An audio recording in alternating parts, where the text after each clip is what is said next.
Hello विद्यार्थी मित्रों, तो आप सभी का स्वागत करते हैं हमारे इस यूट्यूब चैनल यूनिक एकेडमी के अंदर।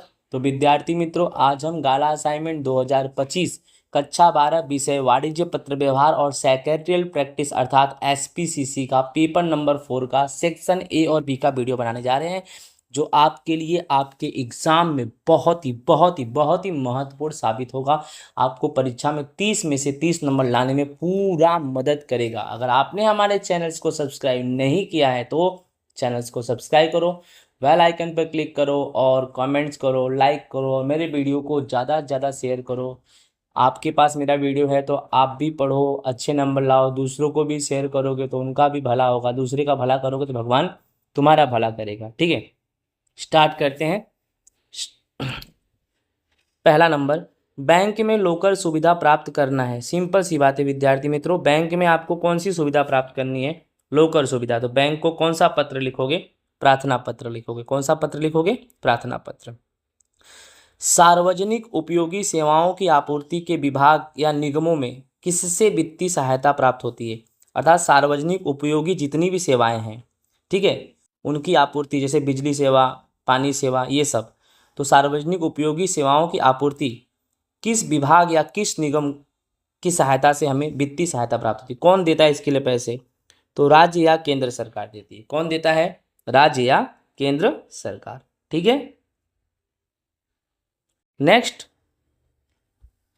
जब कर्मचारी बार बार अनुशासनहीनता यानी डिसिप्लिन में ना रहे, आचरण करे, यानी अनुशासनहीनता मतलब डिसिप्लिन में ना रहे, तब पेढ़ी या संस्था अंतिम कदम उठाने के रूप में कौन सी प्रक्रिया करती है? तो नौकरी की समाप्ति, मतलब उसको नौकरी से ही निकाल दिया जाता है। ठीक है, नेक्स्ट, बीमा सेवा का सबसे प्रचलित स्वरूप कौन सा है? तो बीमा सेवा का सबसे प्रचलित स्वरूप विद्यार्थी मित्रों जीवन बीमा है। ठीक है, ई कम्युनिकेशन के मुख्य कितने स्वरूपों को गणना में लिया जाता है? ई कम्युनिकेशन के 6 स्वरूपों को गणना में लिया जाता है। ओके, नेक्स्ट हमारा क्वेश्चन है, पावर पॉइंट प्रेजेंटेशन हेतु प्रत्येक स्लाइड 100 में स्लाइड कैसी होनी चाहिए? तो स्लाइड समप्रमाण में, स्लाइड की जो संख्या है समप्रमाण होनी चाहिए और उसके बाद अन्य उपयोगी तत्वों वाली होनी चाहिए। ठीक है, यानी समप्रमाण संख्या होनी चाहिए स्लाइड की और अन्य उपयोगी तत्व वाली होनी चाहिए। सामान्य रूप से कंपनी त्यागपत्र के लिए प्रावधान किस दस्तावेज में करती है? तो कंपनी त्यागपत्र के लिए प्रावधान नियमन पत्र में करती है। कौन से दस्तावेज में करती है? नियमन पत्र में। नेक्स्ट क्वेश्चन है, सेबी की मार्गदर्शिका के अनुसार फुटकर विनियोगकर्ताओं के लिए कुल प्रकाशित अंशों के कम से कम कितने प्रतिशत अंश आरक्षित रखना चाहिए? तो 10%। कितना? 10%।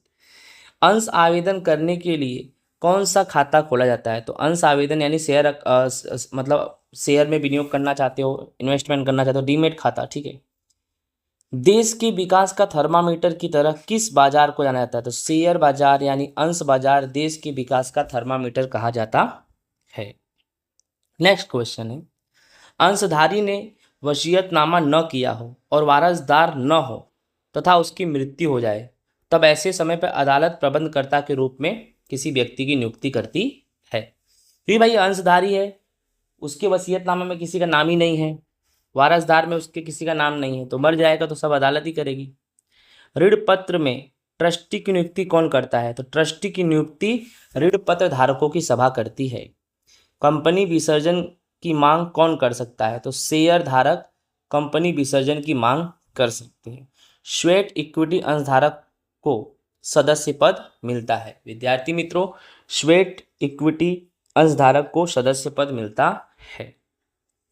प्रबंधकीय संचालक के रूप में नियुक्त किए जाने वाले व्यक्ति की उम्र कम से कम, याद रखना, प्रबंधकीय संचालक की नियुक्ति करेंगे तो उसकी उम्र, व्यक्ति की उम्र कम से कम कितनी होनी चाहिए? 21 वर्ष और अधिक से अधिक 65 साल। ठीक है, स्टॉक होल्डर संबंधी समिति की रचना करने का कर्तव्य कौन करता है? तो board of directors. Stock holder संबंधी समिति की रचना करने का कर्तव्य किसका है? तो बोर्ड ऑफ डायरेक्टर्स का। नेक्स्ट क्वेश्चन है, 2 वार्षिक सामान्य सभाओं के बीच कितने मास से अधिक का अंतराल नहीं होना चाहिए? तो 2 वार्षिक सामान्य सभाओं के बीच 15 मास से अंतराल का समय अधिक नहीं होना चाहिए। कंपनी सभा में जिस बात पर सदस्यों के बीच चर्चा विचारणा के लिए पेश की जाती है उसे प्रस्ताव कहते हैं। यानी कंपनी की सभा में जिस बात पर सदस्यों के बीच चर्चा विचारणा होती है उसके लिए जो कुछ पेशकश किया था उस पेशकश को प्रस्ताव कहते हैं। कंपनी कानून के प्रावधान के अनुसार कंपनी की कौन सी सभा बुलानी अनिवार्य है? तो कंपनी कानून प्रावधान के अनुसार वार्षिक सामान्य सभा बुलाना बहुत ही फर्जियात है। कंपनी समापन में हो तब कंपनी की संपत्ति का विक्रय कौन करता है? तो जब कंपनी समापन में हो तो कंपनी की संपत्ति का विक्रय लिक्विडेटर करता है विद्यार्थी मित्रों। इस तरह से सेक्शन ए होता है पूरा। अब चलते हैं हम सेक्शन बी में। सेक्शन बी में पहला क्वेश्चन क्या है कि बीमा प्रीमियम अर्थात क्या, बीमा क्या है और बीमा करार में प्रीमियम का क्या महत्व है। होगी विद्यार्थी मित्रों।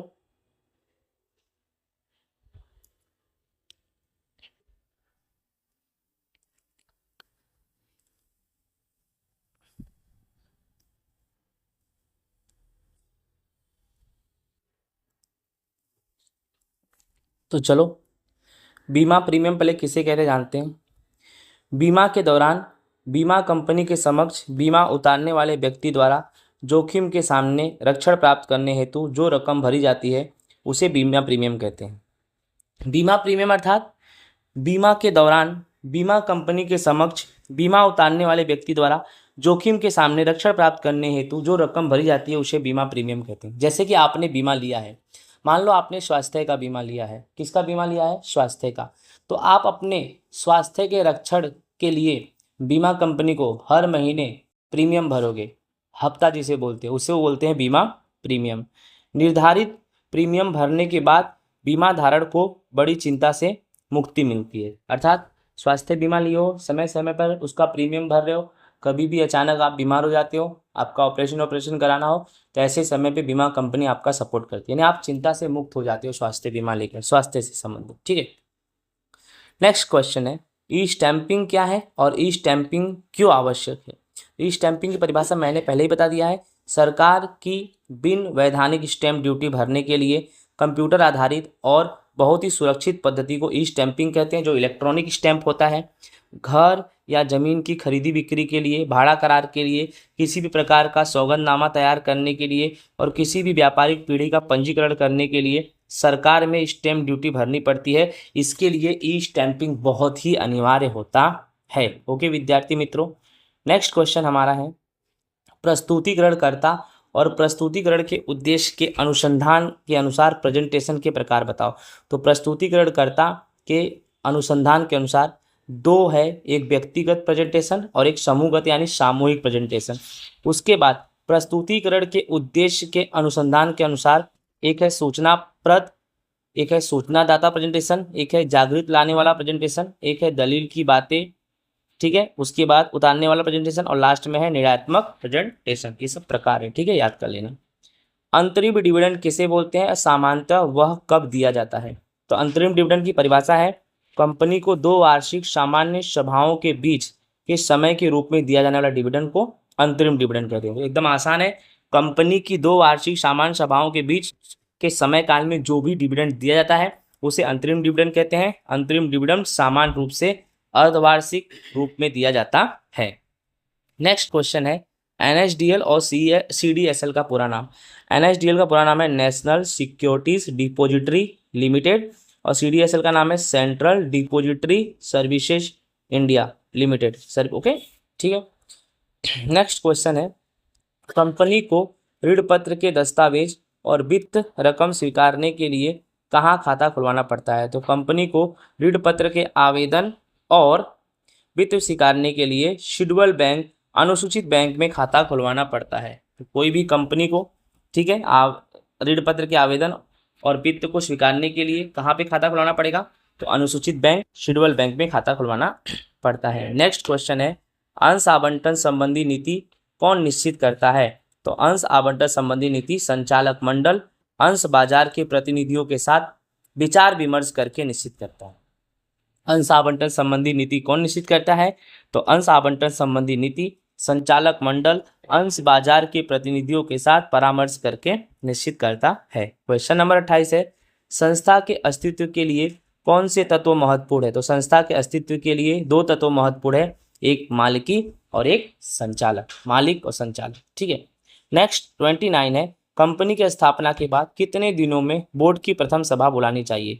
तो कंपनी की स्थापना के बाद 30 दिनों में बोर्ड की सभा, राइट, बोर्ड की प्रथम सभा। तो कंपनी की स्थापना के बाद कितने दिनों में बोर्ड की प्रथम सभा बुलाना चाहिए?